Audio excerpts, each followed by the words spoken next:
大家好，我是 Anthony， 欢迎订阅我的频道。这期视频想和大家继续讨论一个教育话题：为什么相当多中国家长都认为孩子的缺陷是被惯坏和溺爱出来的？视频的最后还想分析一下这种观念与中国社会结构之间的关系。今年8月份，我从朋友那里听到了一个高中生的故事。这个高中生今年18岁了，但大事小事都要母亲代劳，或者要母亲陪着才能完成。即使出门单独去完成一些事情，回来时也要打电话让妈妈开车来接，哪怕这段路只有短短1公里，也不愿自己打车。这个男生有过不少的兴趣爱好，但都因为各种困难而丧失兴趣，没能坚持下来，最终每天躺在家里无所事事。这位妈妈非常发愁，到处对亲朋好友诉苦，但大家的评价是她太溺爱和娇惯儿子了。我一直都认为溺爱和娇惯这2个词从根本上就是错误的，至少是有严重误导性的。中文里惯这个字有由着对方的性子来的意思，因此惯坏了就等同于有过多自由。娇惯的字面意思就是太过于满足孩子的愿望和需求，而不给予限制。溺爱的意思是父母给的爱太多了，应该减少一些。比如在这个案例里，周围的人认为这个男生之所以躺在家里什么都不干，是因为他真的感到非常舒服和惬意。他不需要社交，不需要解决任何有挑战性的问题，只需要让母亲代劳就可以解决，所以不必辛苦。这个男孩有一个有能力和精力去为他包办一切的母亲，比起那些没有母亲或者母亲能力不足的孩子来说，家庭条件可是要好的太多了。然而，这是一种非常表面化的认知。这种传统的观点暗含着这样一层意思：人的最真实的需求就是有一个大母亲来替我与这个世界相链接，我只需要依赖这样一个大母亲就可以获得一切，而不需要去直接的面对世界。如果找到了这样一个大母亲，我就会感到很舒服，这就是最理想的状态。由于现实中的母亲在精力和能力上都是有限的，不可能无限地帮助孩子解决问题，所以孩子还是不得不独立。但这不妨碍在大母亲的怀抱之中是爱的理想状态、最高状态这种假设。人们批评的只是给的爱的太多了，超出了能力范围的这种情况。然而，这种观点完全误解了人性。人性中固然有着依赖性的部分，但人对自主和独立的追求同样是人的本性的一部分，而且是比依赖性更为本质的部分。自主和独立所带来的快乐，也是依赖性的快乐不可能替代的。例如，一个人创作了代表他的情感和思想的作品，而人类的这种对自主性的追求，在人很小的时候就能体现出来。比如，小孩子要抓握食物，他在凭借自己的感官来沉浸式感受物体的温度、硬度、性质，他在探索自己的身体和世界的边界。这其实是一个非常有灵性和神奇的过程。但一些家长会不断地提醒孩子不好好吃饭，把饭弄得到处都是，结果是孩子被迫终止这个过程来应付外界的压力。这样的行为多了，长大后这个孩子可能对外界的好奇心就很弱，而且缺乏专注和耐心，稍遇挫折就感到自己无能为力。然而在外人看来，这个孩子似乎天生就缺乏自主性，所以只能依附于别人。社交也是同样的道理。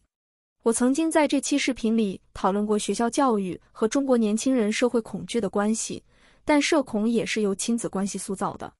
当父母以成人的眼光对孩子的社交对象预先做出评价时，例如提醒孩子要小心谨慎，对方如何如何，那么孩子会感到自己在社交中的感受在尚未被父母容纳的情况下，就要预先容纳父母的感受。父母将自己对他人的不信任和焦虑感投射给孩子，结果是孩子感到自己和他人之间似乎难以建立起直接的链接，而总是要借助父母这个中介才能链接。由于父母的感受毕竟不能等同于孩子自己的真实感受，因此孩子也无法将自己在社交中的感受整合起来。孩子会感到了解和思考他人的想法和感受是一件极其复杂和困难的事情，因为他自己都没有完成对情绪的整合，但这种能力又恰恰是社交能力的关键。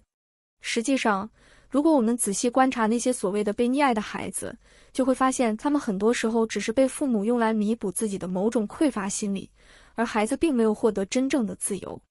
例如，有些人在早年经历过饥饿，于是在有了孩子后，格外看重给孩子买昂贵的食物，在吃的方面有求必应。而当孩子发现只有吃这件事能够引起父母的注意时，便会在索要食物这件事上倾注全部的精力，最终显得索取无度。再例如，有些人早年有被欺负的经历，便鼓励孩子在任何冲突中都要不问青红皂白的强硬还手，或者直接下场支持。当孩子发现父亲内心深处的倾向性后，便意识到，如果自己采用协商和沟通的方式解决矛盾，则很有可能会被父亲看作是窝囊的、缺乏男子气概的。因此，他只能让自己变得跋扈嚣张，甚至故意欺负人，以满足父亲内心的期待。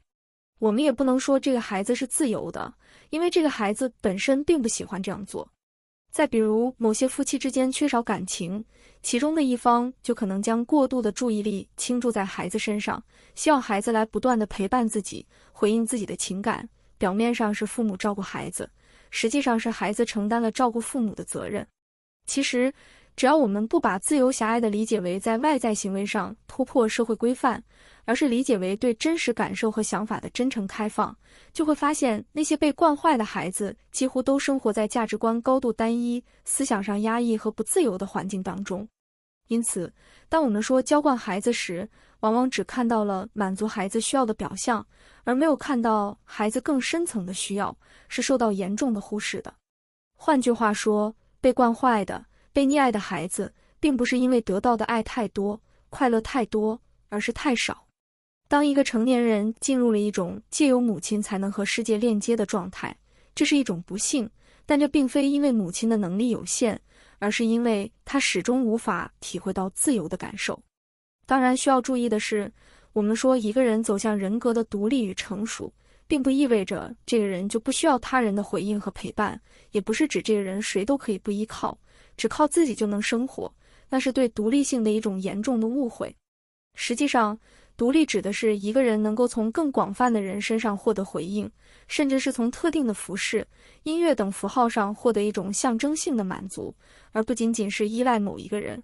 在自体心理学看来，一个孩子在人生发展的早期，必定是非常需要母亲的陪伴的，而且这种陪伴必须是全然包裹的和紧迫的，婴儿绝对的依赖母亲，而母亲如果忽视了婴儿，婴儿就陷入了孤立无援的处境。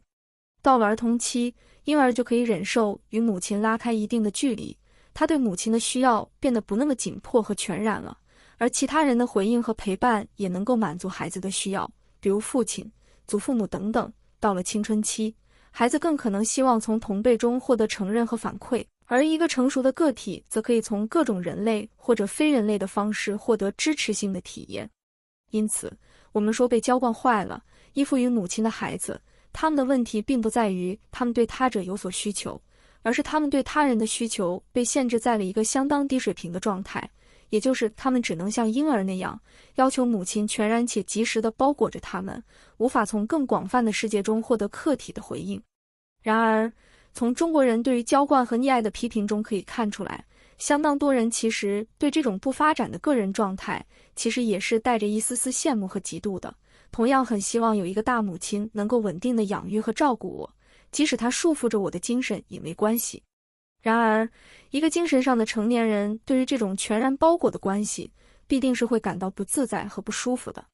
对大母亲的崇拜，其实从中国社会对考公务员的那种夸张的崇拜中就可以看出来。中文互联网上经常流传着各种赞美公务员福利的短视频和文案，比如这则视频就说道：总有一天你会知道，收入稳定，圈子干净，五险一金体制内，后备箱放满单位发的米面油的女孩子，过着人间烟火的日子有多香。在很多人看来，单位发的米面油不仅仅具有物质上的价值，更是一种精神上的象征，那就是我是被公家养着的。这种心理感受是不能单纯被折算成金钱的，在相当多人的心理账户中，被公家养着本身具有极高的价值。公家为很多人提供的是一种被全然包裹着的安全感，而它对一个人个性的抑制，对一个人的好奇心和自发性的压抑，这些代价都是没有被考虑在内的。我曾经讨论过公务员的职业倦怠和心理问题。正如在这期视频里所说过的，公务员与政府之间的人身依附关系要更严重，自由度更低，这反映在政府对公务员乃至其家属更强的身体和精神控制。现行的国家公务员规范和党的纪律都规定，公务员的一切言论，包括网络动态，都要与中央保持一致。比如中国共产党纪律处分条例就规定了，党组织和党员要树立政治意识、大局意识、核心意识、看齐意识，要做到两个维护，也就是自觉与领导人的思想保持统一。由于许多公务员长期应付大量无意义和无聊的政治任务，因此情感耗竭和倦怠心理都非常的严重。当然，我并不是说一个人一定不能选择体制内的工作，我想表达的是，很多人在权衡自己的决策时，完全没有将精神上的代价被纳入计算的。在他们看来，是否进入体制只是一个收入稳定性的大小问题，而心理上的成本和代价则压根不予考虑。这也反映了很多人在对自己未来的规划中，似乎完全没有为自己精神的成长留出位置，因此他们的职业选择只是儿童时代人际关系的重复。关于溺爱的讨论就先到这里吧，本期视频会放在心理与教育这个列表中。如果你有任何问题需要向我咨询或与我讨论，请联系我的邮箱，也可以加入我的会员频道收藏视频的文字稿。感谢大家的收看，再见。